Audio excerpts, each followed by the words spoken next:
Assalamualaikum warahmatullahi wabarakatuh. Alhamdulillahirabbil alamin wa bihi nasta'inu ala umuri dunya waddin.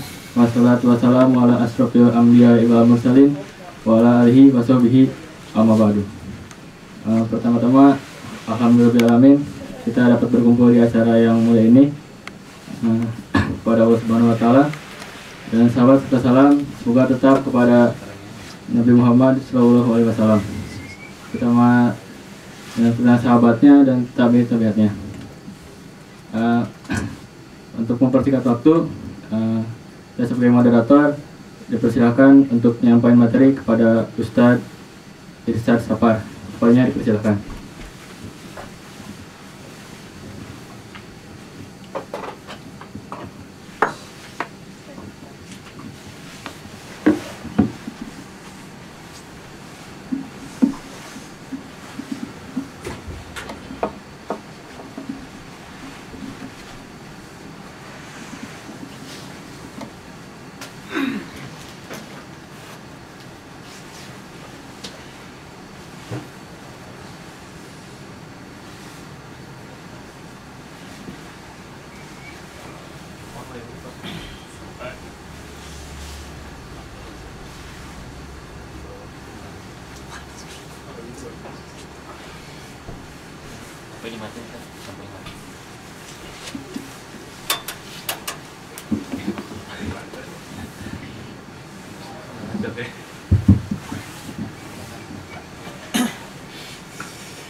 Assalamualaikum warahmatullahi wabarakatuh. Waalaikumsalam warahmatullahi wabarakatuh.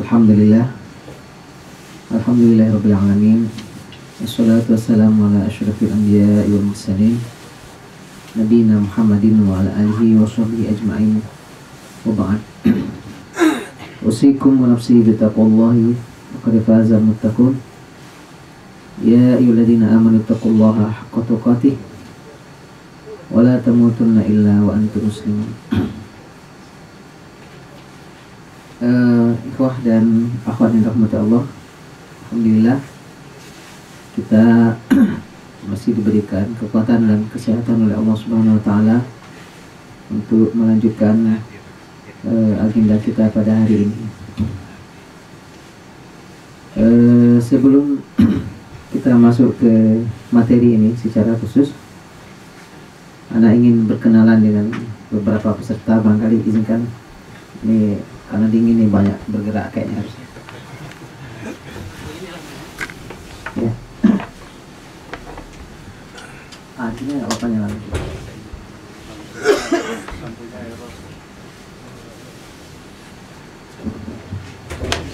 Izinkan berkenalan dengan siapa namanya? Rizky. Oh, Masya Allah, namanya bagus ya, bahasa Arab, Rizky. Orang tuanya tahu bahasa Arab gue? Enggak. Nah, kayaknya udah apa namanya, semangat beragamanya mungkin ada di keluarga kali ya, sehingga beri nama bagus. Kalau kampung saya orang Minang namanya Antonio kayak gitu. Napoleon. Rizky ya. Orang tua ya, ibu masih hidup. Alhamdulillah, semoga berkah insyaallah ya. Berapa orang adik kakak? 2 orang adik. Oh, 2 orang. 2 orang adik tambah 3. Ya. Alhamdulillah. Laki perempuan? Laki 1, perempuan 1. Berarti 2 laki-laki di rumah. Iya, laki-laki. Sama antumnya, insyaallah. Di rumah 1. 1 di rumah. Satunya di depan. Di mana kampungnya Asli? Bekasi. Bekasi. Bekasi itu masuk provinsi mana itu? Jawa Barat. Jawa Barat ya. Ana senang sekali orang Jawa tuh super ramah gitu ya. Dulu anak punya cita-cita punya istri orang Jawa Barat. Nah, ya. Depan nggak diizinkan semua orang di Padang. Apa pekerjaan ayah? Sekarang terus pegawai swasta. Pegawai swasta, ya. Bagus yang jadi PNS lah. Bagus nih, PNS swasta itu dianjurkan sesuai dengan sunnah kayaknya. Iya. Sekarang kuliah atau apa, Rizky? Sekarang sudah kerja aja. Bekerja? Pegawai swasta aja. Oh iya, alhamdulillah. Jadi sudah punya rezeki lah ya, alhamdulillah. Semoga berkah ya. Terima kasih perkenalannya. Rizky. Perkenalan sama yang lain lagi. Siapa namanya? Sugirno. Wah, Sugirno. Sugirno. Itu bahasa mana itu Sugirno? Hah? Saya Jepang. Dari Jawa. Oh, dari Jawa, Sugirno ya. Bahasa Arab. Kayaknya nggak ada terjemahnya di bahasa Arab itu. Iya, Sugirno. Dari Jawa. Iya. Jawa mana? Jawa Timur. Jawa Timur. Jawa Timur ya. Jawa Timur. Anak dengar Jawa Timur tuh orang agamanya kurang bagus ya, kurang kuat ya gitu ya. Iya, iya Mas Kena. Mungkin. Kayaknya kadang di satu rumah tuh bisa 2 atau 3 agama kadang, betul ya? Mungkin apa ya? Semua ya. Jawa Timur bela. Karena orang Jawa itu mungkin dulunya belum begitu kenal Islam. Oh iya ya, orang Jawa dulu masuk Islamnya kan hanya lewat gerbang aja sudah masuk dianggap Islam dulu kan sama sunatnya. Memang perlu ditingkatkan keislaman orang Jawa Timur itu kan. Sudah berapa orang anaknya Mas Keno? Saya Mas? single. Oh sudah. Boros juga Mas Keno ini.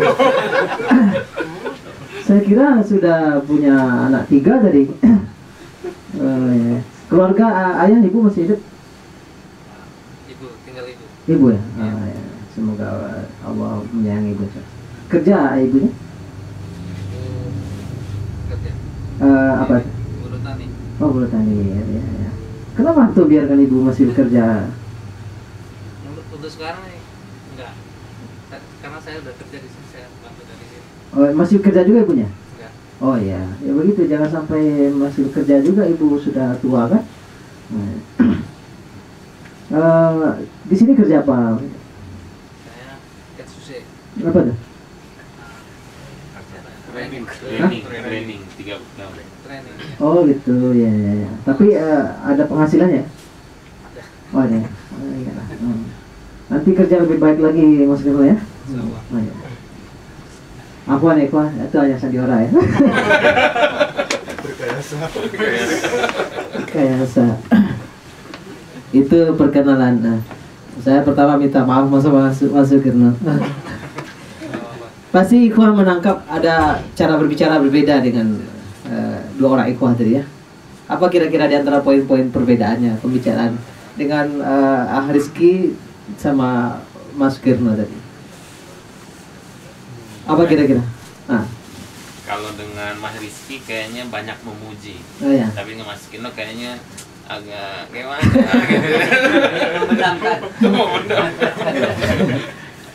Belum apa dikritisi gitu ya. Dikritisi. Oh ya. Apalagi kira-kira? Ada pujian, terus apalagi kalau perbedaannya tadi? Kalau Mas Rizky tadi itu Ini buat Mas yakin, Rizky. jawabannya yakin. Dia jawabannya. Enggak, dari anaknya? Masih mungkin. Dari anaknya tuh gitu. Jawabannya. Catatan dari anak ke beliaunya itu apa? Oh. Apa ya? Apalagi catatan cara anak bicara dengan Mas Rizky dengan Pak Mas Kalau Sugino. dengan Mas Rizky lebih serius, kalau dengan itu agak ada bercandaannya. Iya, oke ya, ada di sini agak serius mungkin atau ada kesan mungkin lebih menghormati ya. Mas Sugino sekarang dia agak marah sama anak itu. Ada lagi catatannya? Pembicaraan tadi? Ada lagi?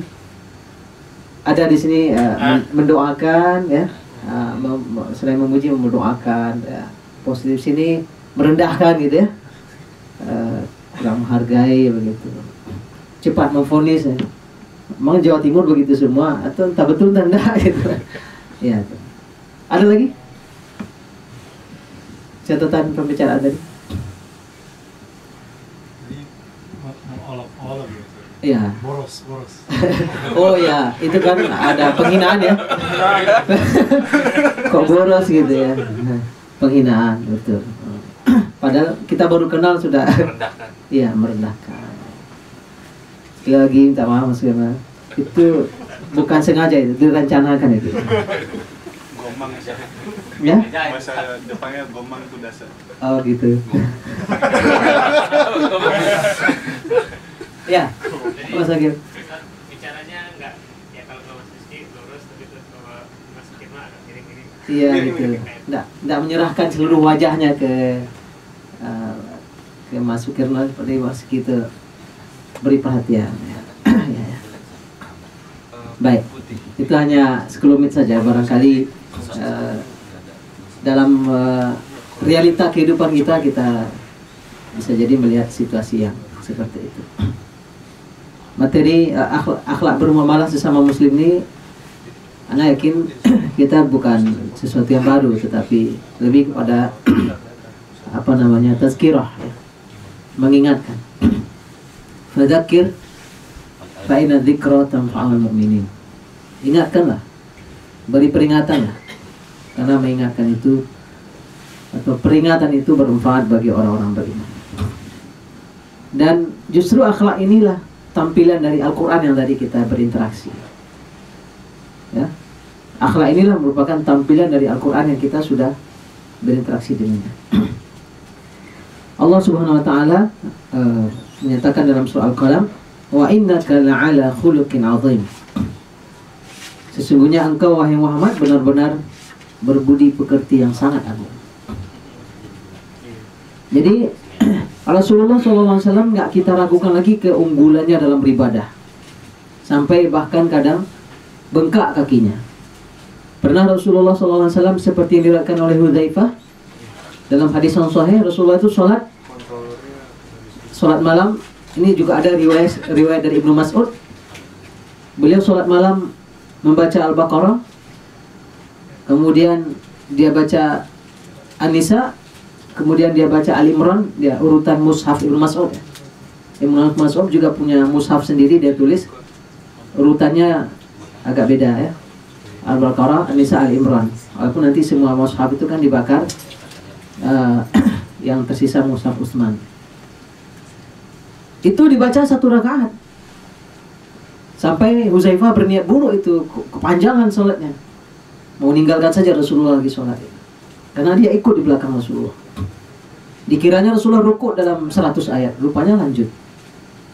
Dikiranya 1 juz, rupanya terus sampai habis 3 surat, lebih kurang 5 juz.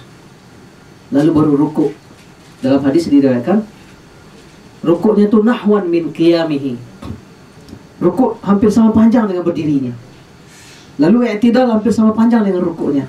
Lalu sujud hampir sama panjang dengan berdirinya.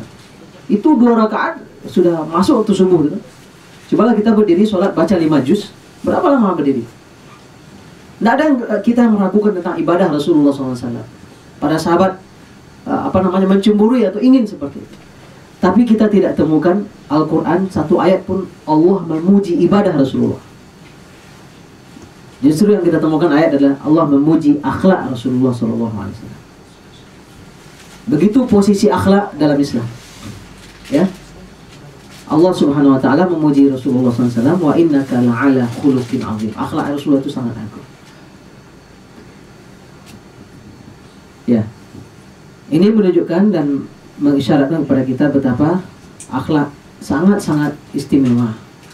Kalau ada orang sebagian mungkin selama ini memahami yang paling penting itu akidah dan ibadah, akhlak itu hanyalah penghias, itu tidak tepat. Justru ayat-ayat Al-Quran kita temukan bahwa akhlak dijadikan setelah akidah, sebelum ibadah. Firman Allah dalam surat An-Nisa, wa'budullaha wa la tusyriku bihi syai'a wa bil walidaini ihsana wa bidil qurba wal yatama wal masakin wa ibnis sabil, dan seterusnya. Sembahlah Allah, jangan menyekutukannya. Itu akidah.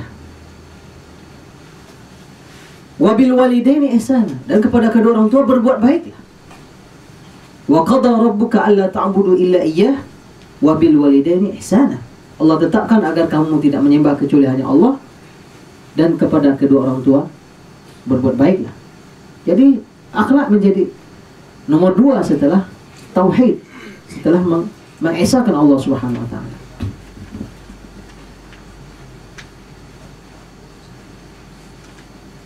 Apalagi dalam konteks berdakwah, bahwa kita tidak hanya sekedar memperbaiki diri sendiri, tapi juga setiap muslim harusnya dia bagian dari orang-orang yang muslihun, memperbaiki orang lain, ya, mereformasi diri dan mereformasi orang lain. Akhlak merupakan salah satu faktor yang menentukan derajat keislaman dan keimanan seseorang. Ya, dalam hadis yang dari Imam Tirmidzi, akmalul mu'minina imanan ahasinuhum khuluqah. Ya, orang yang paling bagus keimanannya adalah yang paling mulia akhlaknya. Dalam hadis yang dari Imam Tabrani dan Imam Ahmad dari Abu Ya'la, sesungguhnya kekejian, innal fuhsya wat tafahush laisa bisyai'in minal Islam. Ya, sikap-sikap keji, ya, kata-kata keji sama sekali itu bukan bagian dari Islam. Dan sesungguhnya orang yang paling baik di antara kalian adalah ahasinukum akhlaq. Yang paling baik di antara kalian adalah yang paling baik di akhlaknya. Akhlak merupakan buah dari ibadah. Akhlak merupakan buah dari ibadah. Allah Subhanahu wa taala mengatakan, "Aqimis shalah, innas sholata tanha 'anil fahsya'i wal munkari wal baghi." Tanha 'anil fahsya'i wal munkar wa dzikrullahi akbar wallahu ya'lamu ma tasna'un. Ya. Dirikanlah sholat karena sholat itu mencegah dari perbuatan keji dan munkar. Jadi ibadah yang berbuah menghasilkan akhlak yang mulia. Para ulama menjelaskan perbuatan fahsya itu adalah perbuatan yang terkait dengan kemaluan. Dosa-dosa yang terkait dengan kemaluan. Sedangkan mungkar dosa-dosa lain. Ya, terkait dengan zina, homoseksual, lesbian, terkait dengan itu dikatakan fahisyah, perbuatan keji.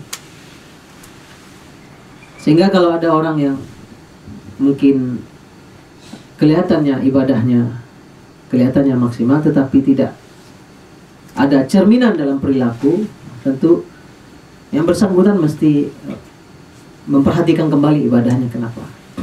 Karena harusnya perbuatan dosa dan maksiat yang merupakan tampilan luar dari seseorang, yaitulah akhlaknya, itu bisa hilang karena ibadahnya, karena sholatnya.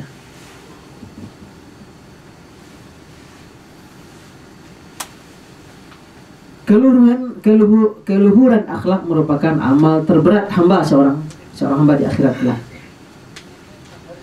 Rasulullah SAW dalam hadis dari Imam Tirmidzi dari Abu Daud dari Abu Darda, "Ma min syai'in athqalu fil mizan min husnil khuluq." Tidak ada sesuatu yang paling berat timbangannya nanti di akhirat melebihi daripada akhlak mulia.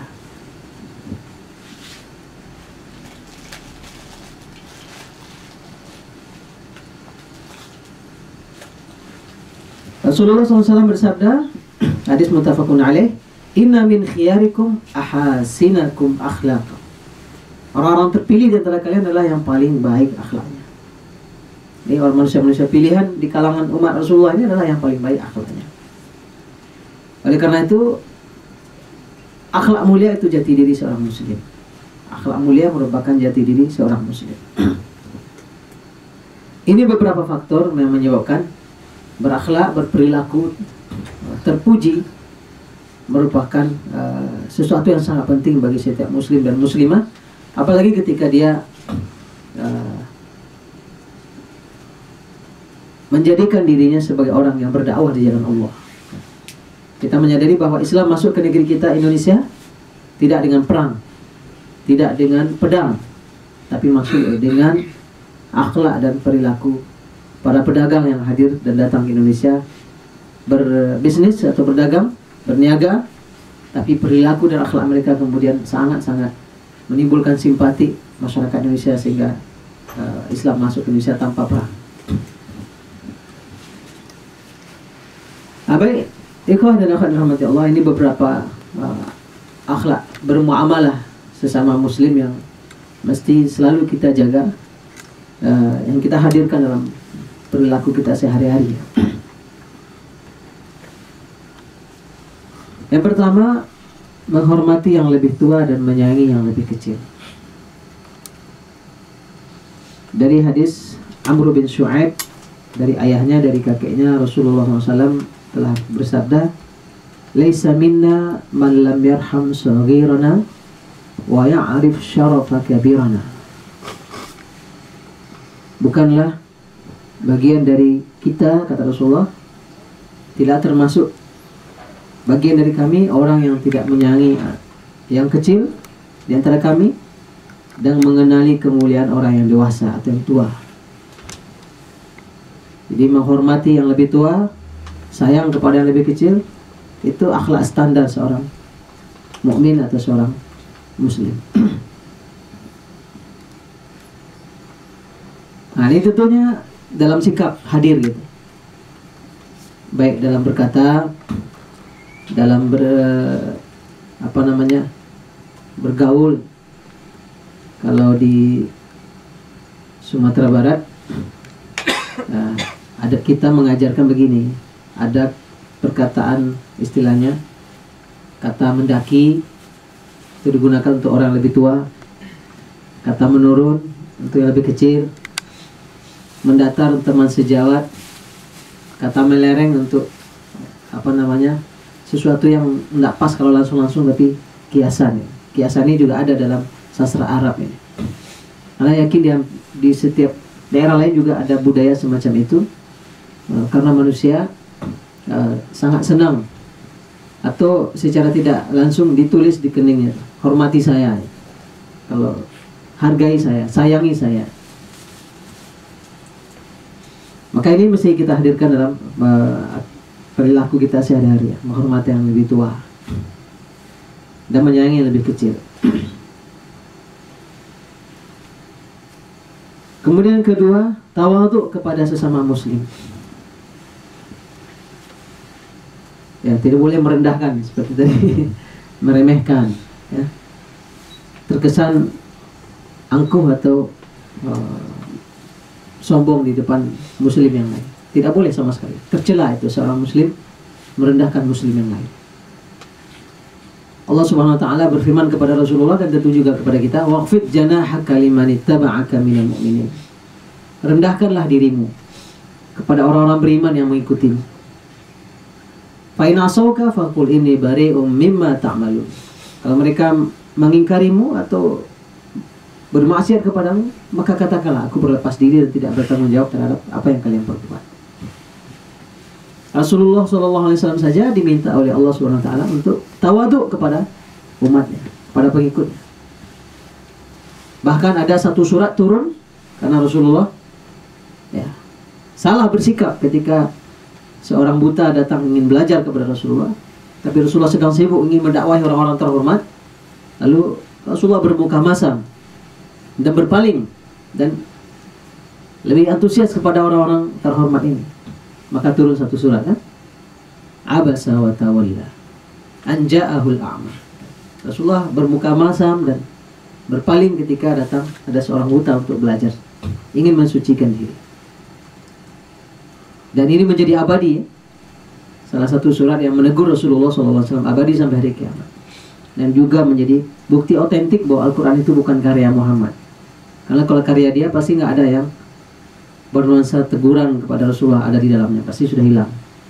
Di samping ada ayat lain yang merupakan teguran dari Allah kepada Rasulullah dalam sikapnya. Maka tawadhu, menghormati orang lain, meninggikannya, memujinya, dan merendahkan diri, itu adalah akhlak standar setiap muslim. Tidak wajar seorang muslim sombong dan angkuh di samping saudaranya muslim yang lain. Ketika Rasulullah mengatakan dalam hadisnya, la yadkhulul jannah man kana fi qalbihi mithqalu dzarratin min kibr. Enggak masuk surga orang yang dalam hatinya ada rasa sombong walaupun sebesar biji yang paling kecil, zarrah. Lalu seorang sahabat ada yang bertanya kepada Rasulullah, "Inna ahadana yuhibbu an yakuna sawbahu hasanan wa na'lahu hasanatan." Ya Rasulullah, kita ini kan suka bajunya bagus, sandalnya bagus. Nah, apakah ini sebuah kesombongan? Rasulullah katakan tidak, bukan itu. Al-kibru batarul haqqi wa ghamtun nas. Sombong itu adalah menolak kebenaran dan meremehkan orang lain, ya, melecehkan orang lain. Itulah kesombongan. Mohon maaf ya, Mas Kirno ya. Jangan disimpan. Kemudian masuk lagi, kemudian yang paling urgen juga dalam akhlak muamalah setiap muslim adalah menjaga lisan. Allah menyuruh, wa qulu lin-nasi husna. Berkatalah kepada manusia dengan baik. Kita pilih kosakata, kita cari kalimat-kalimat yang khusus untuk berbicara dengan saudara kita sesama muslim. Ketika ditanya Rasulullah SAW oleh sahabat Abu Musa, ayul muslimina afdal, siapa orang muslim yang paling utama, yang paling mulia? Rasulullah katakan, man salimal muslimuna min lisanihi wa yadihi. Muslim yang paling afdal adalah yang muslim lain selamat dari lidahnya dan tangannya. Muslim lain selamat dari lidahnya dan tangannya, tidak terzalimi oleh lidahnya, tidak terzalimi oleh tangannya. Itulah seorang muslim yang utama.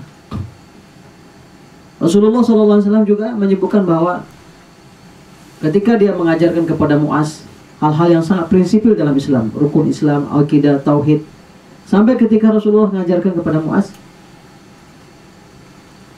ala ukhbiruka bi ra'sil amri wa amudihi wa dirwatu sanamihi.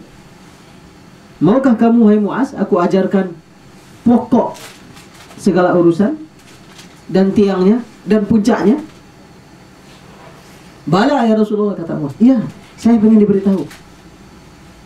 Lalu Rasulullah beritahu, ra'sul amri al-Islam. Pokok segala urusan itu Islam. Seorang kalau mau beramal soleh dan amalnya diterima, jadi muslim dulu. Kalau tidak muslim, tidak terima amal soleh. Landasan segala sesuatu itu Islam. Karena Islamlah kemudian orang layak mendapat pahala dari Allah. Tiangnya as-salah. Wa amuduhu as-salah. Wa dhirwatu sanamihi al-jihad.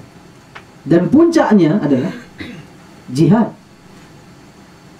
Lalu Rasulullah SAW mengatakan kepada Muaz, ala ukhbiruka bimalaki dzalika kulli. Mau enggak kamu saya tunjukkan sesuatu yang menguasai itu semuanya, yang menggenggam itu semuanya, yang memiliki itu semuanya? Bala ya Rasulullah, kata Muaz. Ya. Lalu kata Rasulullah, imsik alaika hada. Lalu Rasulullah menunjuk lidahnya. Tahan lidahmu. Lalu Muaz bertanya, ya Rasulullah, anahnu mu'akhazuna bima natahaddatsu bih? Apakah kita didukung dengan pembicaraan-pembicaraan kita? Kata Rasulullah, thaqilatka ummuk ayakubbun nasu ala manakhirihim fi jahannam ila hasaidu alsinatihim, atau kama qala Rasulullah SAW. Ini gaya bahasa orang Arab, thaqilatka ummuk, itu artinya ibumu keberatan dengan kamu, ya. Itu bahasa celaka kamu, lebih kurang seperti itulah maksudnya. Tapi bukan dalam maksud untuk mencaci. Ini pertanyaan sangat penting. Bukankah seseorang itu disungkurkan ke dalam neraka dari hidung atau dari apanya nih, dari keningnya ini, gara-gara lidahnya? Kata Rasulullah. Dalam hadis lain Rasulullah katakan, ada orang yang yatahaddatsu bi kalimah la yalqa biha balan. Ada orang yang ngomong dengan kalimat tidak terlalu diperhatikannya. Ya, yarfa'ullahu biha darajat. Allah angkat derajatnya. Rupanya dia tanpa perhatian dia ngomong kalimat baik, kalimat terpuji, menyenangkan orang, bisa naik derajat. Tapi juga ada orang yang yatahaddatsu bi kalimah, ngomong dengan kalimat la yalqa biha balan, enggak perlu perhatikannya. Yahwa bihi fi jahannam 70 kharifan. Masuk ke dalam neraka 70 tahun. Kalimat yang enggak diperhatikan ternyata menyakiti hati orang lain, ya, mencederai kehormatan orang. Ini posisi lidah atau lisan dalam pergaulan. Pastilah kita dalam interaksi kita ini, yang paling dominan interaksi kita adalah lidah, bicara. Beruntung juga orang bisu, tidak terlalu banyak dia nyakiti orang lain karena lidahnya. Nah, kalau sekarang bisa ya. Orang bisu di Facebook berarti ya. Twitter, Facebook. Jadi kalau kita nak memarahin orang pun perlu dicari kalimat yang terpilih. Mungkin mengena tetapi terhormat itu kalimatnya.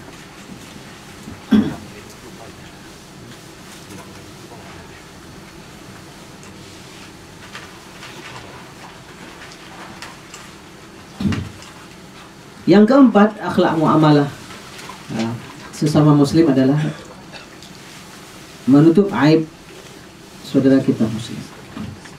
Man satara musliman satarahu Allahu yaumal qiyamah. Hadis ini muttafaqun alaih dari potongan penggalan hadis yang panjang. Siapa yang menutup saudaranya yang muslim, niscaya Allah akan menutup dia di hari kiamat kelak. Hukum asal atau prinsip dasar antara kita sama muslim itu adalah sebenarnya saling menutup. Tidak menyebutkan dan tidak membukanya, kecuali ada kepentingan hukum di sana. Harus dibuka di pengadilan, melaporkan orang yang sudah terkenal dengan kezalimannya. Tapi hukum asal kita sesama muslim standar, begitu tahu aib kita tutup, atau malah menghindar supaya tidak menyaksikan sampai tuntas ada orang saudara muslim kita melakukan kesalahan. Hukum dasarnya itu hubungan sesama kita ini saling menutup dan menjaga. Setiap muslim dan muslim lain harus dalam posisi zero sebenarnya di muslim yang lain. Nol, tidak ada cacat gitu. Itu hukum asal sesama kita. Maka bila ada kekurangan, aib mesti diupayakan menutupnya dan berakhir titik sama kita tidak berlanjut ke orang berikutnya. Kemudian muamalah kita sesama muslim adalah muamalah bil amsal, bukan muamalah bil mithil. Bergaul dengan yang lebih baik. Jadi kalau kita dikasih 10, kita balasnya 12 gitu, kebaikan. Kalau kita disakiti, maka kita balas dengan kebaikan. Setidak-tidaknya jauhi keburukan yang dilakukannya kepada kita. Jadi sesama muslim itu standarnya hubungannya sebenarnya muamalah bil amsal. Membalas dengan yang lebih baik, itu lebih kurang maknanya. Bukan membalas setimpal. Membalas setimpal itu dengan orang kafir itu.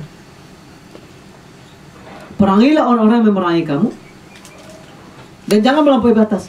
Itu Allah perintahkan kepada kita, kepada orang-orang yang non-muslim. Jadi seimbang.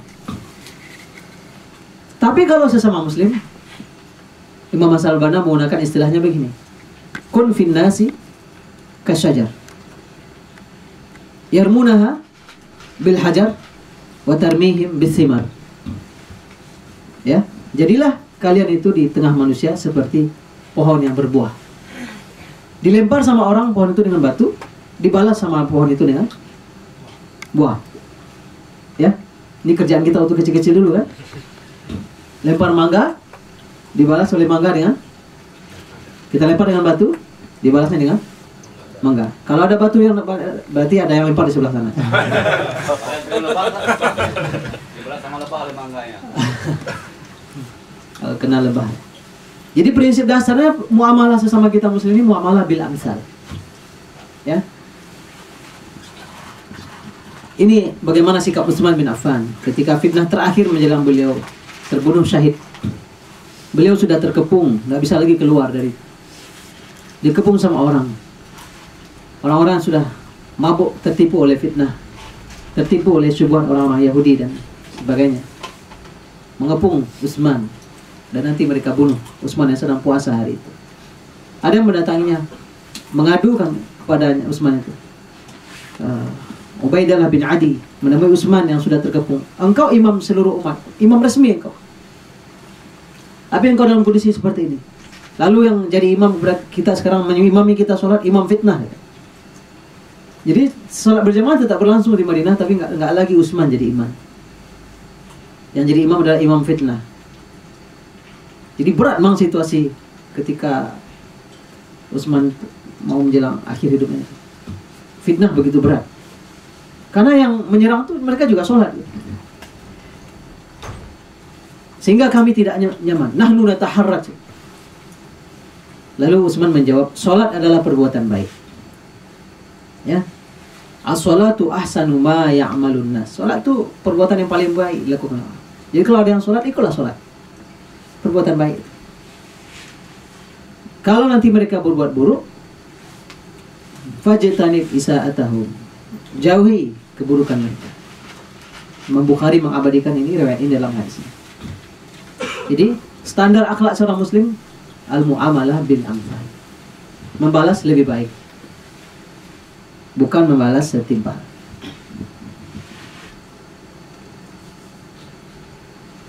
Yang keenam, di antara muamalah kita sesama muslim yang sangat urgen juga adalah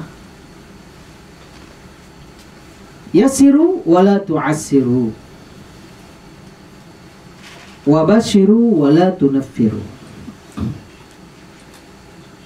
Mudahkanlah, jangan kalian mempersulit. Beri kabar gembira lah, jangan bikin orang lari atau takut. Hadis muttafaqun alaih dari Anas bin Malik. Maka seorang muslim dengan muslim lain mesti berusaha, selama masih bisa dimudahkan, kenapa harus dipersulit? Jangan sampai kebalikannya. Ini akhlak ini sudah hilang kan di tengah masyarakat. Nggak rela kalau ada orang berurusan cepat selesai. Kalau masih bisa besok, ngapain hari ini? Kalau masih bisa pekan depan, ngapain besok? Itu. Di beberapa negara Islam itu yang terjadi. Kita berurusan ke kantor, ini sebenarnya bisa selesai sebentar lagi, tapi datang besok ya. Senang sekali itu kalau ada orang bolak-balik ngurus urusannya. Akhlak yang jauh dari nilai-nilai Islam. SMS ya, senang melihat orang susah. Susah melihat orang senang.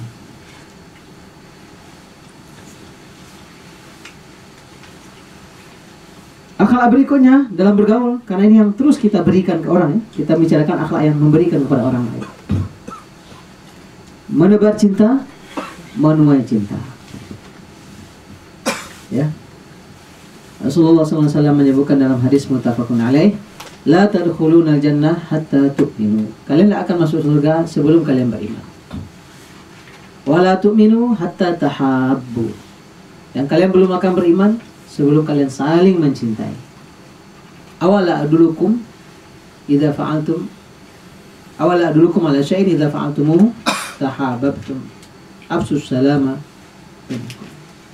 Maukah kalian aku beritahu apabila kalian pekerjakan atau kalian lakukan itu, kalian akan saling mencintai, yaitunya saling menebar salam.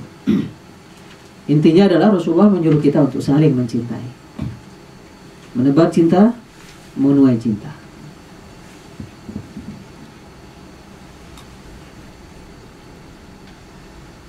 Ini sebuah hadis yang dahsyat sekali, diriwayatkan oleh Abu Daud. Rasulullah SAW bersabda, inna min ibadillahi la unasan mahum bi anbiya'in wala syuhada yaghbituhumul anbiya'u wa syuhada yaumal qiyamati bimakanihim minallahi ta'ala. Di antara hamba-hamba Allah ada manusia-manusia yang mereka bukan nabi, bukan para syuhada, tapi para nabi dan para syuhada cemburu melihat mereka karena posisi yang terhormat di sisi Allah. Jadi ada hamba-hamba Allah yang dicemburui oleh para syuhada dan para nabi, padahal mereka bukan nabi dan bukan para syuhada. Para sahabat bertanya, qalu ya Rasulullah, tukhbirna manhum? Bisa Anda kabarkan kepada kami siapa itu mereka yang istimewa ini yang dicemburui oleh para nabi dan para syuhada?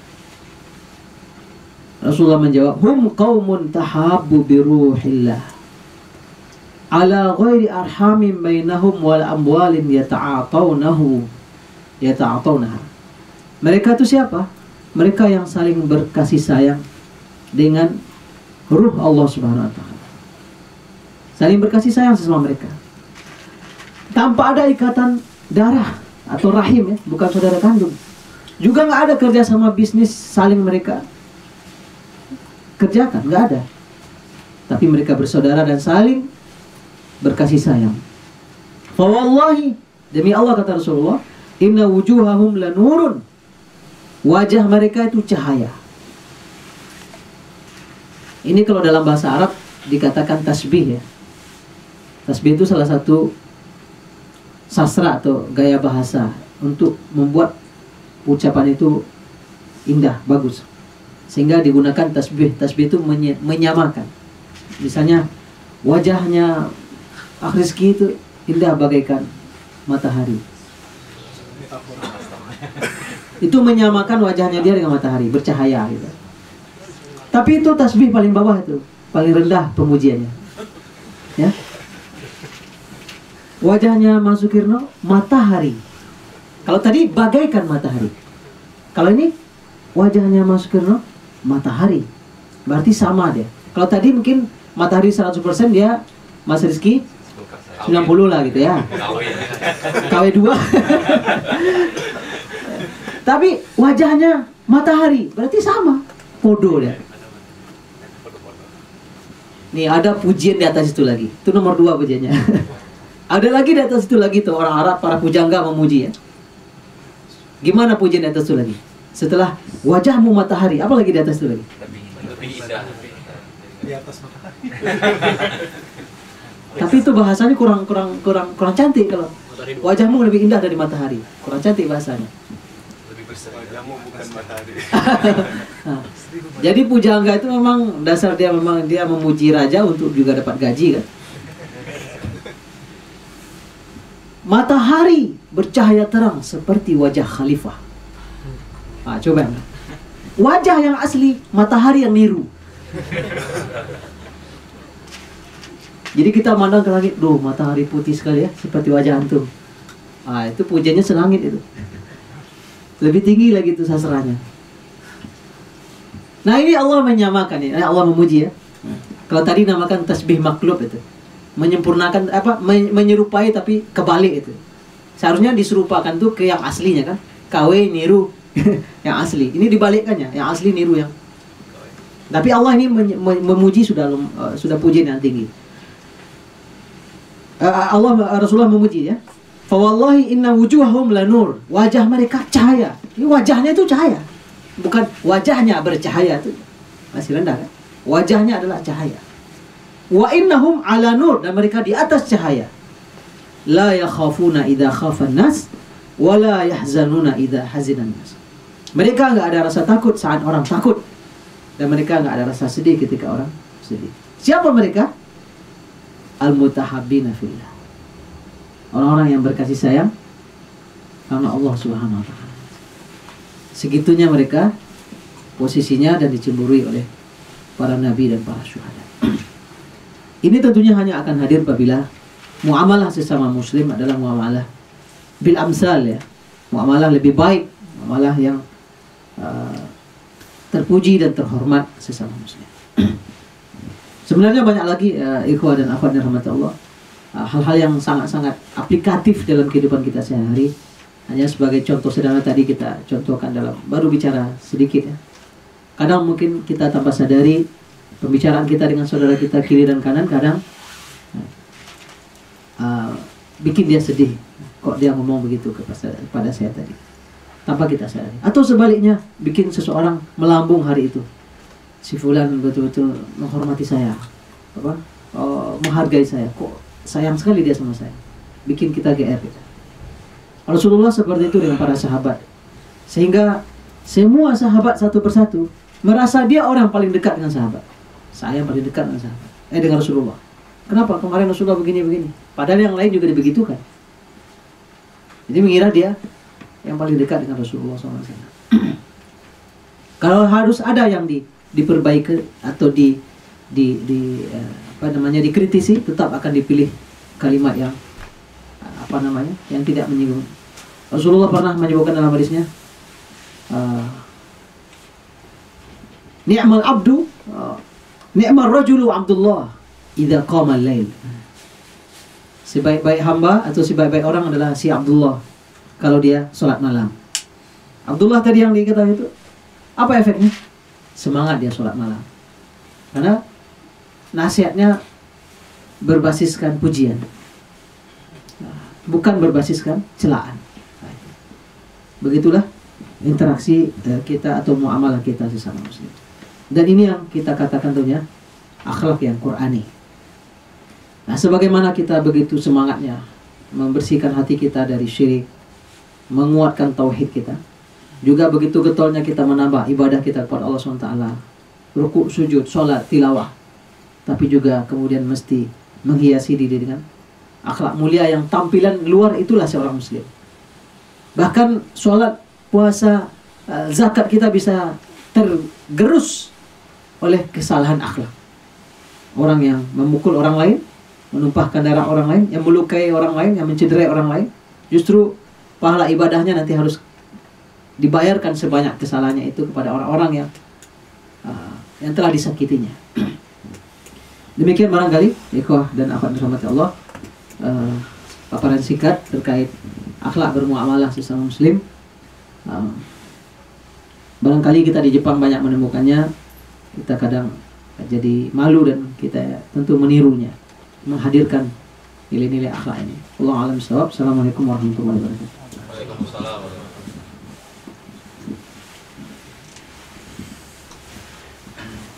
Terima kasih banyak pada Ustadz Irsyad Sapar yang telah memberikan materinya. Kita dapat mengambil kesimpulan akhlak bermuamalah sesama muslim. Mungkin kita panutannya itu Nabi Muhammad SAW ya, sebagai akhlak terpuji, itu sebagai contoh terbaik untuk kita bermuamalah sesama muslim. Dan pentingnya akhlak sesama muslim itu, satu, menghormati orang yang lebih tua dan menyayangi yang lebih kecil. Yang kedua, tawadu sesama muslim, yaitu tidak sombong terhadap muslim lainnya. Yang ketiga, menjaga lisan. Yang keempat, menutup aib saudaranya. Yang kelima, muamalah bin amsal, yaitu membalas yang lebih baik. Yang keenam, memudahkan dan membahagiakan. Yang ketujuh, menebar cinta, menuai cinta. Orang-orang berkasih sayang karena Allah Subhanahu wa taala. Mungkin habis ini cukup sekian. Yang sekarang tuh sesi tanya jawab. Silahkan yang mau bertanya. Ya, Mas Bian ya. Ya, silahkan. Assalamualaikum warahmatullahi wabarakatuh. Alhamdulillah, saya ada dua setengah gitu. Soal yang poin nomor akhlak, yang poin nomor 3 sama nomor 4, yang 3 menjaga lisan ya, itu seperti kita ketahui akhir-akhir ini ya, kita hidup di dunia binary maksudnya 1-0 ya, dan itu bisa dikiaskan nggak dengan menjaga lidah itu seperti menjaga nge-tweet, menjaga nge-share, menjaga nge-like, itu ya, itu bisa dikiaskan nggak hukumnya? Itu yang pertama. Kemudian yang kedua, yang nomor 4, itu menutup aib saudaranya. Itu misalnya kita ada kabar buruk nih, kalau nggak tahu ya, kalau di Indonesia kayaknya sedang share kabar buruk nih. Lebih kalau gosip atau opini atau ya, atau misalnya kritik kepada pemerintah gitu, itu sejauh mana level kita boleh menyebarkan itu, apa itu tidak karena saudara termasuk apa gitu ya. Itu aja sih untuk pengetahuannya. Makanya ya itu saya kurang ngerti, bisa menyimpulkan pertanyaan nomor 2.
dipengaruhi sama masyarakat, kita kan juga punya agama, itu Islam gitu.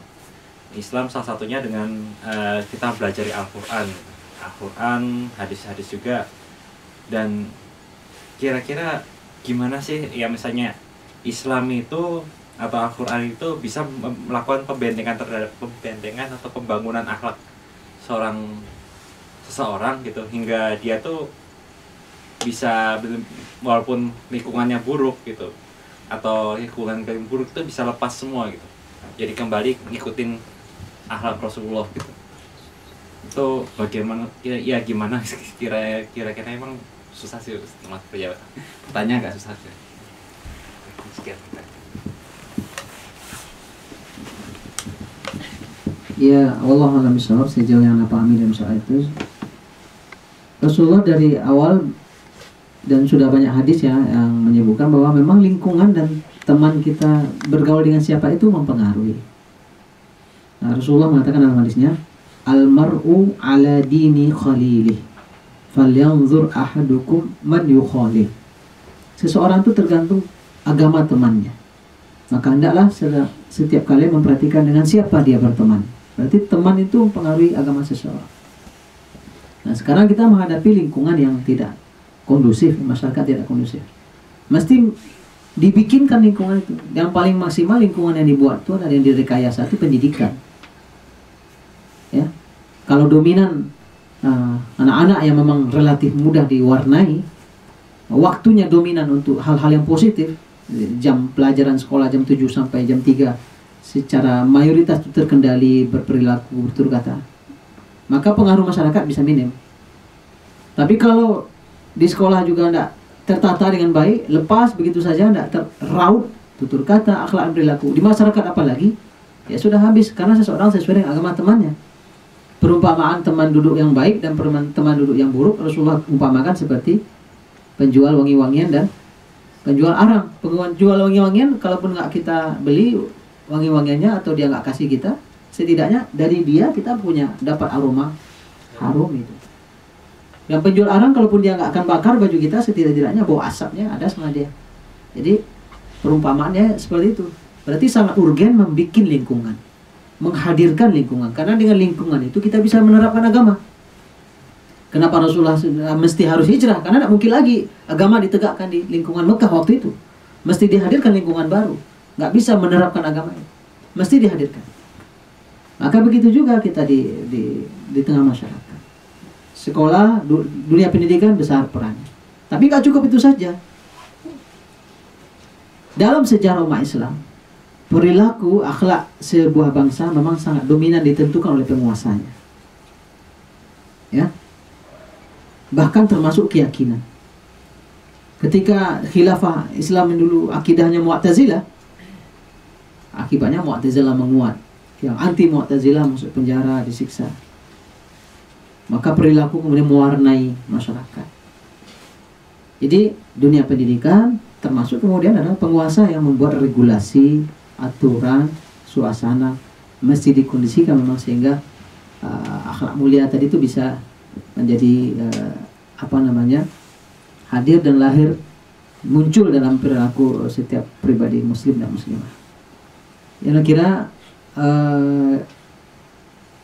dengan situasi kita di tanah air ya, kalau lepas anak-anak atau para remaja itu di luar, berat, liar sekali, liar, karena lingkungan kita cukup parah ya, cukup parah. Orang tua apabila tidak hati-hati, itu pulang sekolah anaknya bukan anaknya lagi, sudah tidak anaknya lagi. Nggak tahu orang tua rahasia-rahasia anak. Apalagi sekarang dunia sudah bisa masuk ke dalam kamar dan bilik mereka. Ya. Dengan dunia IT sekarang dan HP dah semua bisa diakses. Sangat-sangat berbahaya sekali. Anak-anak kita bukan lagi anak kita, tapi sudah anak lingkungannya. Allah a'lam bishawab.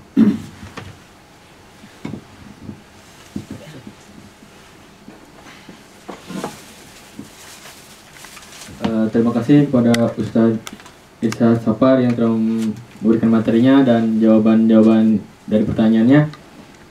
Mungkin akhlak bermuamalah sama muslim materinya cukup sekian, dan mohon maaf saya sebagai moderator pasti banyak kesalahan. Terima kasih banyak. Wabillahi taufiq wal hidayah. Wassalamualaikum warahmatullahi wabarakatuh. Waalaikumsalam.